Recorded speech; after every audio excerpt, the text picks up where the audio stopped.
Airport workers. What is the most heartbreaking goodbye you witnessed? I was 19, and my twin brother Alex was moving to Canada for his last year of university. My dad and I went to the airport to see him off. It was early in the morning, the kind of quiet that feels heavier than usual. The terminal was full of travelers, people bustling past us, but all I could focus on was my brother, my dad, and the fact that this was one of those moments that you just know will stick with you forever. Alex had always been close to my dad. My twin brother and I shared everything growing up, but dad had this quiet bond with him that I'd never really had. It wasn't that he didn't love me, it was just different, subtle, and almost invisible at times. But with Alex, it was easy to see. We walked him up to the gate. He carried a single suitcase and a backpack that looked too small for all the stuff he had to take. We joked about the ridiculous amount of snacks he was bringing for the flight, the way he packed every hoodie he owned, and how he'd end up wearing the same pair of jeans every day anyway. He laughed, trying to keep the mood light, but I could see the nervous edge in his eyes. When it came time to say goodbye, we all hugged him tight. I felt his arms squeeze mine, and I could hear the faint catch in his voice when he said, "I love you guys." My dad held him a little longer than usual, just gripping him by the shoulders and looking down into his eyes. Then we let go. Alex walked up the ramp with his ticket,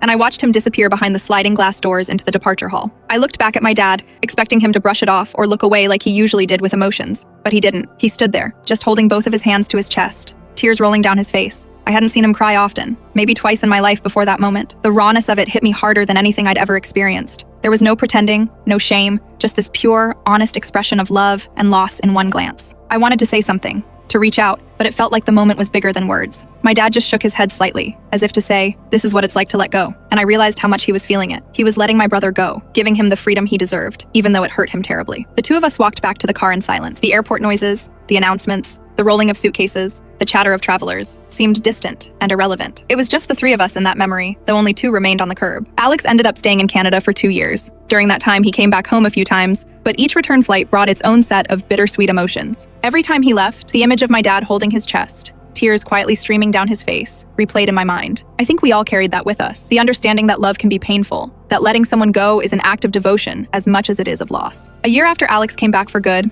my dad passed away suddenly. The grief hit hard, but in a strange way, I found myself going back to that morning at the airport. I remembered the look on his face, the way he carried all the love he felt for us in that brief moment, how much he had given us simply by letting us live our lives and grow into our own people. That memory became even more precious after he was gone, a reminder of his devotion and the depth of his heart. It's been 15 years since that day at the airport. Every time I think about it, I see my dad there, hands on his chest, tears silently rolling down, loving us fiercely even in the act of letting go. I think about how much he loved us, how willing he was to endure the hurt for our happiness. That image, more than anything else, has stayed with me. Pure, unguarded, and heartbreaking in the most beautiful way. No goodbye since has ever felt quite like that one. Not because it was my brother leaving, but because of the depth of my dad's love captured in a single, fleeting, unforgettable moment.